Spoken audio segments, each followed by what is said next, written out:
Greetings from DC. My name is Uliana Boichuk, and this is a special interview for Ukraine Breaking News. Here with me is DC Senator Paul Strauss. Thank you so much for having us. Welcome. It's my pleasure to be with you today. And my first question will be regarding the President Inauguration Day. Like in the light of January 6, 2021, all those events, and also with highlight security measurements in DC during Election Day. How is DC preparing to Inauguration Day next month?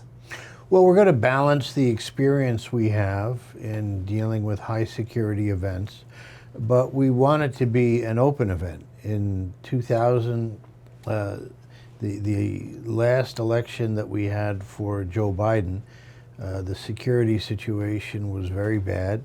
We still had residual effects of COVID, and it was not a public event. This time, the tickets are being given to the people will come, the hotels are getting filled, but the police, the intelligence services, all of our law enforcement apparatus will be working to keep everybody safe. You tell that high security level event. What does it mean exactly? Well, it means that we'll have more police out. We'll have maybe some assistance from certain military support units like the National Guard. If you leave a backpack on the street, they're probably going to close it off, and you could cause a panic. So a lot of vigilance, a lot of concern. But even though I don't like Donald Trump, I'm proud of the institution where power transfers peacefully. It's one of the things that makes the United States a special place to live. It's a celebration of our democracy. And so whether your guy wins the election or loses the election, we respect the process by which power is transferred from one person to another person without violence. And about that January 6, 2021, how was it? Well, that was bad. What we saw was a desecration, a destruction of the peaceful transition of power, which many feel is one of the greatest gifts the United States has given to inspire democracies around the world. It was a terrible low point. Donald Trump was largely responsible for it. It's one of the reasons why many people still don't like him. But to my surprise, he has been reelected as the president, and the constitutional process to install him in office will be followed, and it will be respected, even by those that don't like him or don't want him to have been the winner of the election. And also about that smoothly transition to next administration, to Trump administration. When we are talking about Ukraine aid, what concerns you have about that? That maybe some changes will be, or maybe how can we safeguard Ukraine aid during that Trump administration taking office? I'm afraid that's going to be very difficult. You know, Donald Trump, for whatever reason, has close ties to Vladimir Putin. He's installing people in his government, or he wants to, like Tulsi Gabbard, who has also been linked to Russia by some intelligence reports. So his policy is very different from that of President Biden. We in the Democratic Party strongly supported freedom for Ukraine. We wanted to protect the territorial integrity of Ukraine. We want to protect their democracy, their aspirations towards closer relationships with Europe. President Trump will feel differently.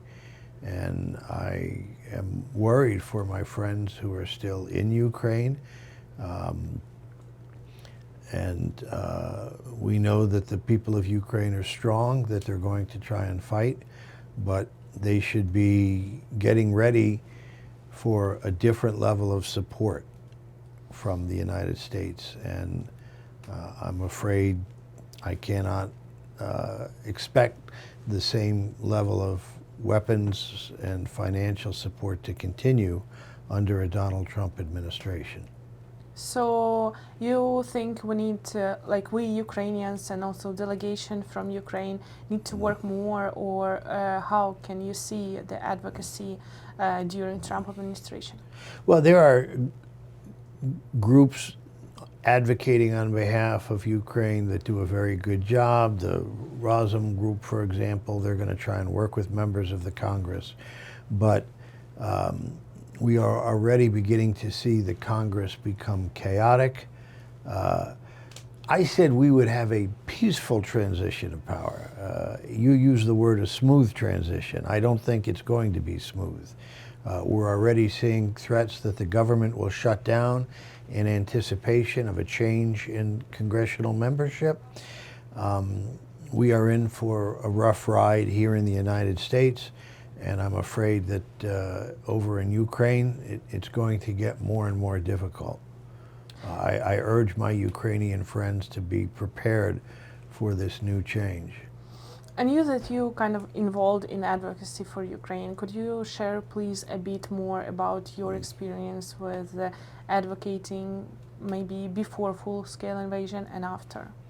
Well, we were advocates even back in 2014 when Putin annexed the Crimea and these other provinces. But we watched with concern as the invasion was coming. We tried to warn the good people of Ukraine, and we've tried to support them throughout this war. That policy may not be continued by the next president, and I would hope that people in Ukraine do what they need to do to protect their families, to stay safe. Donald Trump has promised to try and bring the war to a quick end, but he has not promised to protect the territorial integrity of Ukraine. I think the United States has an obligation. One, it's good for the security of Europe, it's good for the security of the world. And we made certain promises when Ukraine gave up its nuclear weapons to try and protect Ukraine. I think these obligations are serious, and I hope the United States continues to honor them. But Donald Trump is not a usual type of political leader, so I cannot speak for what this next president and his administration is going to do, but it's not encouraging. So he could end the war, but that may be by forcing Ukraine to give concessions to Vladimir Putin that normally they shouldn't have to do. And also, like now they are talking about maybe more military aid from Europe, not from U.S. And even President Zelensky, I don't know, maybe today morning they told that he told that it's not enough if it's only Europe. U.S. needs to support more.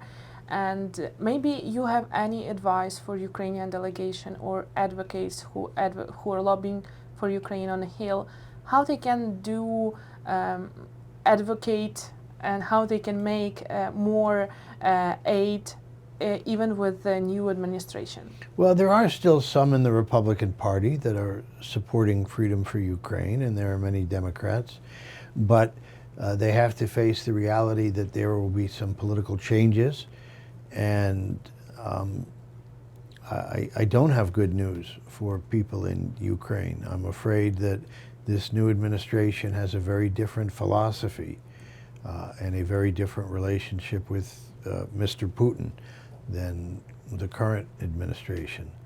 So I hope the Ukrainian people will continue to be able to fight. I hope that the European countries will support them, but I am worried for all of you in Ukraine. I will continue to keep you in my hearts, but I cannot promise that my government will provide the same level of support, and it's more likely than not that they will not. You talked that still there is Republican people who also support Ukraine. Yes. So how can Ukraine keep that partisan support, and with all the stuff that will be? It's very difficult to understand what's happening in the Republican Party. Members of that party who used to have principled records on foreign policy seem unwilling to challenge President Trump on any issue. So I don't know. I mean, you're seeing the level of dysfunction that our own government is about to shut down because of the actions of Trump and the Republican Party. We have our own troops that aren't going to be getting paychecks perhaps over Christmas and the holidays. We don't know how long this will last. This will impede our ability to aid Ukraine. And so I am hopeful that they will be able to endure, but I want to be realistic that the level of political change that is about to happen in the United States is going to have repercussions around the world, and one of the first places it's going to be felt will be Ukraine. You're talking about what will happen around the world, and do you have any concerns about maybe United States leadership in the world and in Ukraine as well? Yes, one of the great ways the United States showed leadership wasn't just with military strength or economic aid, but by the example of promoting democratic values. And we have an incoming administration that has not always respected democratic institutions, the norms of a democratic government. And I hope that we will continue to lead by good examples, but the last Trump administration showed behavior which was inconsistent with what a democratic leader should be modeling. And, Donald Trump's first impeachment was because he tried to improperly pressure the government of Ukraine in ways that we thought was wrong. The second impeachment was for inciting violence against our own government here. And so it's astonishing that the American people have reelected a man like Trump, but they did. And those of us who have to respect democratic institutions will work as well we can with the new administration, but their values are very different than Joe Biden's or Vice President Kamala Harris's. And also, talking about challenges, what challenges do you see Ukrainian delegation and advocates could possibly face during advocating on the Hill and during having that bipartisan support? Well, I think the Republicans are not going to support Ukraine the way the Democrats have, or the way Republicans in the last Congress did. You have people like Mitt Romney, who's a principled Republican from the state of Utah, strong supporter of freedom for Ukraine, but he is leaving the Senate. There are other senators who are leaving, and so Donald Trump's power over the Republican Party seems almost absolute. So as effective and persuasive as they might try and be, I can't be strong enough in my warnings that a very different philosophy of governance is going to take over the United States, and that is not going to be good for Ukrainians who want a democratic government, who want closer ties with Europe. The support from the United States is going to go in a different direction, and so I hope the Ukrainians are ready to accept the challenges of this new situation. My question is about what the difference between Trump being president back to 2016 and now. He did not have the absolute majority in the House and the Senate that he does now. He did not have so many supporters on the Supreme Court. The Supreme Court has issued decisions which has given him more power, and he is in a stronger position politically than he was in his first term. He is also appointing only those people who pledge absolute loyalty to his positions and his administration and to him personally, which is not the traditional democratic way. You're supposed to be supporting the institutions of the government, not one person. He admires autocrats, and he, in some ways, emulates the worst behavior of anti-democratic leaders around the world. So this is going to be a rough and challenging period for those of us in Washington and for people around the world that might have in the past been able to look to American leadership not just as an inspiration but for their protection. And talking about that, with all the history, even like President Zelensky and Donald Trump has in the past, what strategy could Ukraine have right now? And maybe we need to change our, I don't know, our motivation, or maybe we need to change, I don't know, things from talking about things that we are talking to people. Maybe we could change this. It's going to be up to the people of Ukraine how much they are willing to sacrifice to maintain their territorial integrity, to continue to fight for their freedom. They're brave, they're strong, they have inspired so many people around the world. But the decision about Ukraine's future will be and should be made by the people of Ukraine. We were talking about that you're involving in advocacy, you're involving in support. So what motivates motivates you to personally to advocate for Ukraine and to help people? Why?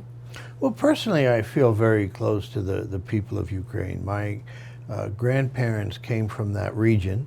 The countries and the borders were different. They came here over 100 years ago to the United States. But we very much appreciate the culture, the people. And we see, what could happen when people so wonderful as that don't have a government that's worthy of them. My grandmother came from what's now Ukraine. It was a different country then. My grandfather came from a village in what's now Belarus, and you could see that the people of Belarus don't have real freedom, that they live under a dictatorship, authoritarian style government. And I hope that doesn't happen to Ukraine. We want more freedom. We want more democracy. We need to be promoting self-determination. Here in Washington, D.C., we don't even have equal democracy, because the capital of the United States is not one of the United States. And so we want to join the United States as an equal partner, like the 51st state that we hope to become. But if you don't have democracy where you live, you want to support those who are fighting for democracy, fighting for self-determination, like the people from Ukraine. So how has the war influenced your views on the democracy all over the world, and your views on the freedom all over the world and in Ukraine as well? Well, one of the things we've seen is that the autocrats, that the wannabe dictators, are beginning to organize and talk and network and caucus with each other. You see people like Viktor Orban from Hungary meeting with right-wing activists. So the opposition to democracy is organizing and working together. What that means is that those of us who are in the democracies, who want to promote democracy, have to continue to work together and organize as well. So institutions like the European Parliament become more critical. Institutions like the OSCE and NATO become more critical because we need to promote democratic values around the world. Because the opponents of democracy, whether it's Russia, whether it's China, whether it's North Korea, places where the people are not free, they are organizing and working together. And so the freedom-loving democracies of the world also have to be strong, whether it's in Europe, like with Ukraine, whether it's in the Pacific, like Japan and South Korea and Australia, New Zealand. We need to be united in challenging those that don't honor freedom and don't give their citizens the choices of a free press, free elections, free economy. We should be working closer, and we have been, but when the elections go the other way and leaders are elected who don't share those values, it makes the job of the democracies more difficult. And in this question, I would like to continue how U.S. can demonstrate leadership all over the world during all those situations we will have with new administration. Well, the United States is still functionally a democracy. We have 3 separate branches of government, and so while I don't expect the president to be modeling the best of democratic behavior, there are opportunities for people in the Congress of both parties to stand up and challenge the president if he's making bad decisions. So hopefully the Republicans will join Democrats in supporting good decisions and not just giving Donald Trump a rubber stamp to enact whatever policies he wants. But we'll have to see what happens. So far, I'm a little discouraged by what I'm hearing. I see.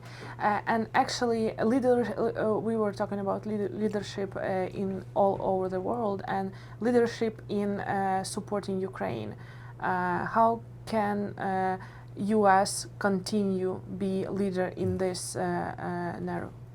Well, we could be supporting Ukraine with weapons and standing up to Putin, but President Trump has said his #1 priority is ending the war, but he doesn't say how he's going to do that. So his version of ending the war might very well be giving Putin a freer hand in Ukraine against the wishes of the Ukrainian people, against the interests of Europe, and that would be bad for the security of the whole world. And we talked about a lot of, all our conversation was about leadership in the world and about situation in Ukraine. Maybe some household problem you want to share with our viewers, that you have any concerns that new administration could change, face? Well, I mean, they've said that they're going to change their policy, so I hope I hope Ukraine will continue to endure, but I'm worried for the people there.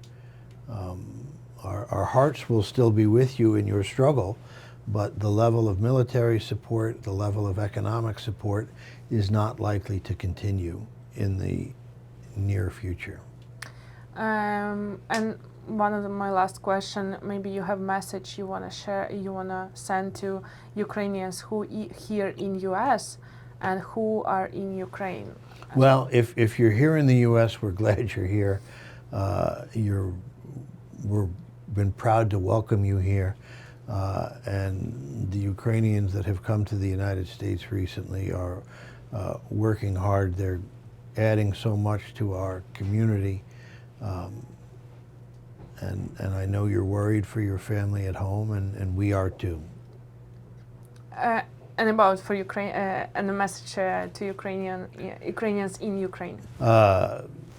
please stay safe, stay strong, stay brave. Your country is worth fighting for, and the examples of your bravery have inspired so many around the world that I hope we will continue to be able to look with pride and admiration for the way you have fought for your freedom, and we hope you will continue to fight to be free. Maybe I haven't asked you something and you want to share something, you can do this. No, you've been a very thorough and detailed interviewer. Those of us who are disappointed in the election results, there are many people. The policy of the government might change, but I think the hearts of the American people will continue to be with Ukraine and its fight for freedom. You continue to inspire Americans, so stay strong. Thank you so much for an interview. It was DC Senator Paul Strauss for Ukraine Breaking News.